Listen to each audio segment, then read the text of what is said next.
Europe जाना चाहते हो और कंफ्यूज्ड हो कि यूरोप के लिए वीजा कौन सा अप्लाई करना है, क्योंकि यूरोप में तो बहुत सारी कंट्रीज हैं, तो क्या मुझे सारी कंट्री का वीजा अप्लाई करना है? नहीं, आपको अप्लाई करना है सिर्फ एक वीजा जिसको बोलते हैं शेंजन वीजा, जो है आपकी golden ticket to travel to 29 countries. तो इस वीडियो को बिल्कुल एंड तक देखना, क्योंकि मैं आपको सारी इंफॉर्मेशन देने वाली हूँ कि आपको जो वीजा है वो कैसे अप्लाई करना है, कौन सी कंट्री से अगर आप अप्लाई करेंगे तो आपके लिए बहुत ही ज्यादा बेनिफिशियल रहेगा, क्या क्या डॉक्यूमेंट्स चाहिए आपको, कौन से टिप्स का आपको ध्यान रखना है to apply for Schengen visa. Hello guys, welcome to our YouTube channel या फिर welcome back to our YouTube channel. तो मैं हूँ गगन और कैमरा के पीछे है Arun and together we are veggie wonders. तो सबसे मेन इंपॉर्टेंट क्वेश्चन आता है कि मुझे शेंजन वीजा अप्लाई ही क्यों करना है, व्हाई शेंजन वीजा। तो इसका आंसर जो है बहुत ही सिंपल सा है कि अगर आपको शेंजन वीजा है अगर आपके पास, तो आप 29 कंट्रीज जो है आप वो बिना किसी और सपोर्टिंग डॉक्यूमेंट के, बिना किसी और वीजा के आप फ्रीली ट्रैवल कर सकते हो। तो मैं आपको 29 कंट्रीज का बहुत हाई लेवल वाली कंट्रीज बता देती हूँ कि आप कहाँ कहाँ आराम से जा सकते हैं, जिसमें countries like Hungary, Germany, Austria, France, Italy, Greece, ये ऐसी बहुत सारी कंट्रीज हैं जिसमें आप बिना किसी और डॉक्यूमेंट के, अगर आपके पास शेंजन वीजा है तो आप वो ट्रैवल कर सकते हो। तो दूसरा इसमें ये आता है कि क्या क्या टाइप ऑफ शेंजन वीजा होता है। So there are 2 type of Schengen visa. एक बोलते हैं शॉर्ट टर्म शेंजन वीजा, दूसरे को बोलते हैं long term Schengen visa. Short term Schengen visa जो होता है उसकी जो मैक्सिमम ड्यूरेशन होती है वो होती है 90 डेज। और बेसिकली अगर आपको सिर्फ टूरिज्म पर्पस के लिए जाना है तो हमें मिलता है शॉर्ट टर्म शेंजन वीजा। अगर आप स्टूडेंट हैं, अगर आप पढ़ाई कर रहे हैं या फिर अगर आपको कुछ बिजनेस के पर्पस से जाना है तो उनको मिलता है लॉन्ग टर्म शेंजन वीजा, जिसकी जो ड्यूरेशन होती है वो होती है 90+ डेज। तो ये हो गए जी 2 तरीके के शेंजन वीजा। ठीक है जी, अब हम आगे बढ़ते हैं। जो हमारा सेकेंड मोस्ट इंपॉर्टेंट इंफॉर्मेशन है अबाउट शेंजन वीजा की what are the documents which are required to apply for Schengen visa, जिसमें आपका सबसे इंपॉर्टेंट डॉक्यूमेंट है जिसको बोलते हैं हम लोग पासपोर्ट। तो आपका पासपोर्ट जो है वो बहुत ज़्यादा इंपॉर्टेंट डॉक्यूमेंट है, क्योंकि शेंजन वीज़ा में क्या होता है, स्टिकर वीज़ा मिलता है। तो आपका जो पासपोर्ट है वो आपके पास हार्ड कॉपी होनी चाहिए, और अगर आपके पास कोई पुराने पासपोर्ट भी हैं तो वो भी आपके पास होने चाहिए, क्योंकि आपको पुराने पासपोर्ट जो है वो सारे के सारे सबमिट कराने होते हैं। तो आप क्या कर सकते हो, जितने भी आपके पास सारे पुराने पासपोर्ट है आप उसको एक बंडल अप कर सकते हो, रबर बैंड लगा सकते हो और आप अपने पास उसको as a set of document रख सकते हो। एक और इम्पॉर्टेंट चीज़ है पासपोर्ट के लिए, सबसे पहले तो आपके पासपोर्ट में 2 ब्लैंक पेजेस होने चाहिए, क्योंकि मैंने आपको बताया कि उसमें स्टिकर वीज़ा लगता है। That is first requirement. And second requirement is कि जब आप जिस दिन भी अपने उस शेंजन कंट्री में अगर आप विजिट कर रहे हैं, आपने अराइवल कर लिया आपके, उस दिन से लेकर नेक्स्ट 6 महीने तक के लिए आपका जो पासपोर्ट है वो वैलिड होना चाहिए, वो आपका एक्सपायर नहीं होना चाहिए उस ड्यूरेशन के लिए। सो ये एक बहुत ही बेसिक सी रिक्वायरमेंट है for your passport. Second is कि आपको चाहिए होती है 2 फोटोग्राफ, जिसका साइज होता है 35x45 mm का साइज होता है, वो आपको 2 फोटोग्राफ चाहिए होती है। तीसरा जो है वो आपको डॉक्यूमेंट चाहिए होता है आपके कुछ फाइनेंशियल प्रूफ। तो उसके लिए आपको क्या डॉक्यूमेंट्स चाहिए, सबसे पहले आपको चाहिए आपकी बैंक स्टेटमेंट, और बैंक स्टेटमेंट चाहिए होती है 3 महीने की बैंक स्टेटमेंट चाहिए होती है, और वो भी साइन होनी चाहिए और स्टैम्प होनी चाहिए फ्रॉम योर रिस्पेक्टिव बैंक। दूसरा जो है आपको चाहिए होता है लास्ट 2 साल का ITR चाहिए होता है, जिसको हम बोलते हैं ITR एक्नॉलेजमेंट रिसीट होती है, जो एक सिंगल पेज रिसीट होती है, जो आप आराम से अपने ITR में अगर आप लॉग इन करोगे आपको वहाँ पर ITR एक्नॉलेजमेंट रिसीट जो है लास्ट 2 साल की मिल जाएगी। आई विल रिकमेंड कि अगर आपके पास एक और एक्स्ट्रा साल की है तो आप लास्ट 3 साल की भी उसमें अप्लाई कर देना, क्योंकि एक प्रिंट निकालना है, हमें पेपर देना है, तो इट विल स्टैंड एज एक और आपकी अफोर्डेबिलिटी के ऊपर स्टैंप लग जाएगा कि हाँ भाई ये लास्ट 2-3 साल से ITR भरता आ रहा है या आ रही है। तो तीसरा डॉक्यूमेंट जो आपको चाहिए to prove your financial stability, वो है आपकी, अगर आप सैलरीड पर्सन है तो आपको लास्ट 3 महीने की अपनी सैलरी स्लिप दिखानी पड़ेगी। उसके बाद अगर आप सैलरीड पर्सन है तो एक चाहिए होता है जिसको बोलते हैं एम्प्लॉयर की तरफ से NOC लेटर चाहिए होता है, जिसको हम लीव लेटर भी बोलते हैं। तो ये अगर आप किसी भी एम्प्लॉयर के पास काम करते हैं तो उनके पास एक फॉर्मेट, प्रॉपर फॉर्मेट होता है, जिसमें क्या होता है कि ये बंदा जो है वो X डेट से लेकर Y डेट के बीच में ये छुट्टी पे जा रहा है और ये बंदा हमारी इस कंपनी में काम करता है, इसकी ये डेजिग्नेशन है, वो सारी इन्फॉर्मेशन होती है उसमें। तो उसको हम बोलते हैं NOC letter from the employer. तो ये बहुत ज़्यादा मैंडेटरी एक डॉक्यूमेंट है जो कि आपको चाहिए होगा। उसके अलावा आपका जो दूसरा डॉक्यूमेंट है वो आपको चाहिए आपकी फ्लाइट टिकट, वो भी आपकी रिटर्न फ्लाइट टिकट चाहिए होगी। फॉर एग्जाम्पल मैं आपको एक विद एग्जाम्पल समझाती हूँ। अगर आप अप्लाई कर रहे हैं फ्रॉम ग्रीस से, अगर आप अप्लाई कर रहे हैं अपना वीज़ा, तो आपकी जो राउंड ट्रिप होनी चाहिए फ्रॉम दिल्ली या मुंबई, जहाँ से भी, जिस भी सिटी ऑफ इंडिया से अगर आप ट्रैवल कर रहे हैं, India to Greece and then from Greece to India back, ये आपकी टू एंड फ्रो की आपको confirm flight ticket is mandatory in Shenzhen.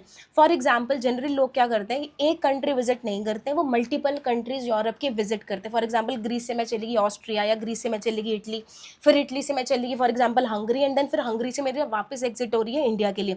तो मेरे जितने भी ट्रैवल है वो मेरे को सारे ट्रैवल की फ़्लाइट टिकट जो है वो डमी फ़्लाइट टिकट या फिर ओरिजिनल फ़्लाइट टिकट मेरे को चाहिए होती है।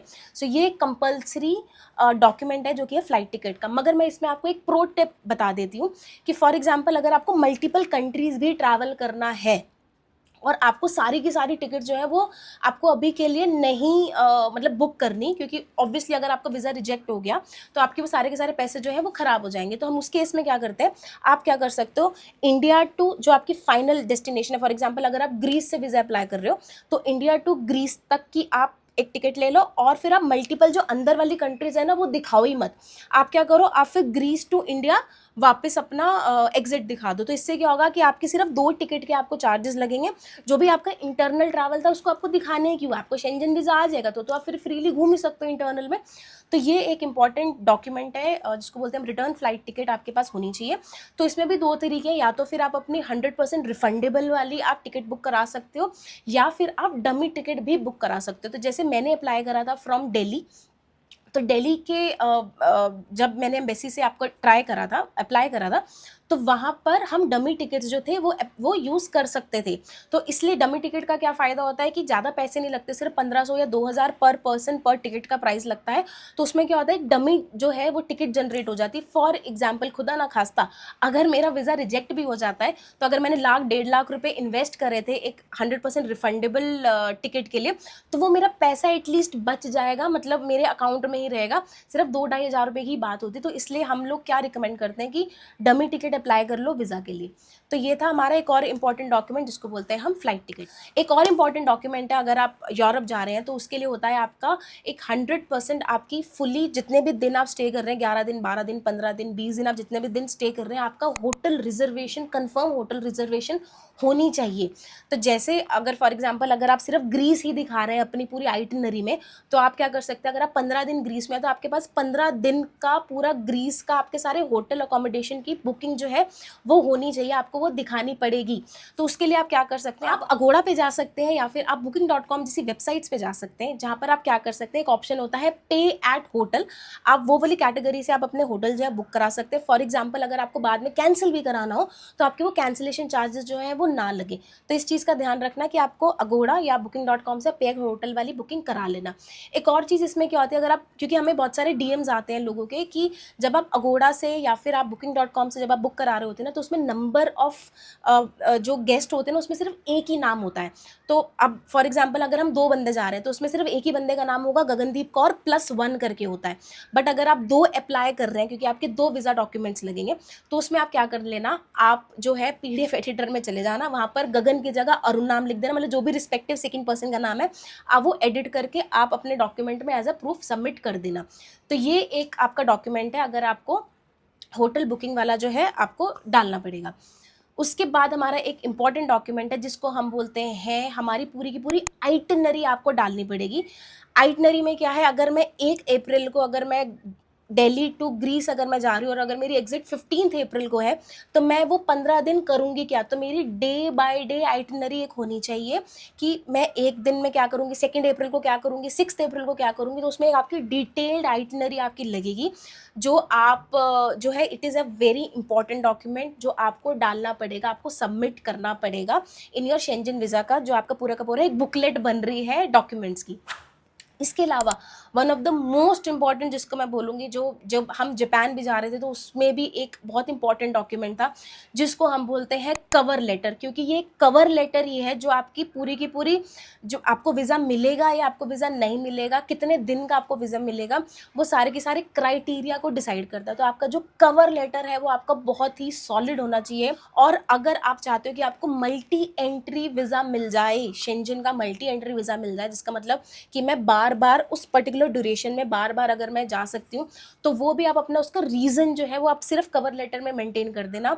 अब वो आपको मिलेगा या फिर आपको मल्टी एंट्री नहीं मिलेगा, वो सारा का सारा डिपेंड करता है एम्बेसी के ऊपर, कि वो आपका जब वो कवर लेटर देखेगा तो वो उसको, या फिर आपका जब वो पासपोर्ट देखेगा तो आपकी पासपोर्ट का लेवल क्या है, मतलब आप कौन सी कंट्रीज ट्रैवल कर चुके हो, वो सारी की सारी जो इन्फॉर्मेशन होती है, वो डिसीजन पैरामीटर जो होता है ना, वो आपका कवर लेटर देखकर आपका पूरा का पूरा डिसीजन पैरामीटर वो चेक करेगा, उसके हिसाब से आपको वो वीज़ा देगा। अगर मैं अपनी बात करूँ तो अभी हमें रिसेंटली ही शेंजन का 6 मंथ्स का मल्टी एंट्री वीज़ा मिला है।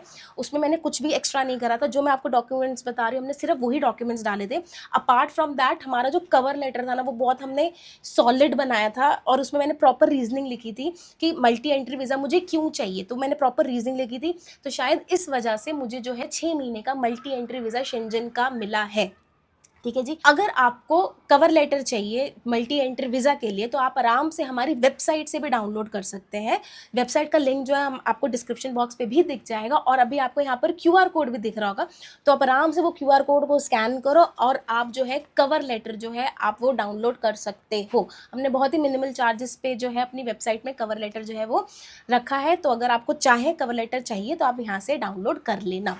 ठीक है जी। तो ये तो हो गए हमारे कुछ डॉक्यूमेंट्स जो आपको चाहिए। इसके अलावा आपका एक और बहुत ही ज़्यादा इम्पॉर्टेंट डॉक्यूमेंट है, वो आपको चाहिए अगर आप एज अ कपल अप्लाई कर रहे हैं, तो आई विल रिकमेंड, और अगर आपके पास मैरिज सर्टिफिकेट है तो मैरिज सर्टिफिकेट भी आप दोनों की फाइल्स में अटैच कर सकते हैं। इससे क्या होता है, थोड़ी सी और बंदे की क्रेडिबिलिटी बनती है। उसके अलावा अगर आपके पास इंपॉर्टेंट कंट्रीज, जैसे फॉर एग्जांपल अगर आपके पास UK, US या फिर आपके पास ऑस्ट्रेलिया, जापान, अगर आपके पास इन कंट्रीज़ के अगर आपके पास एक्टिव वीज़ा है, तो आप क्या कर सकते हो, आप इनकी एक अच्छी सी फोटो खींच सकते हो और उसका प्रिंट निकाल कर अपने डॉक्यूमेंट में अटैच कर देना।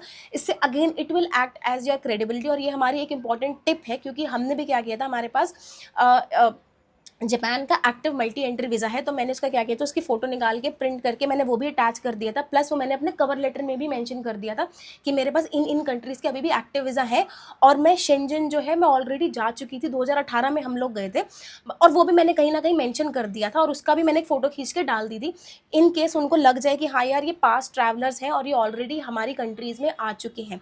तो ये कुछ इंपॉर्टेंट डॉक्यूमेंट है जो आपको चाहिए होंगे।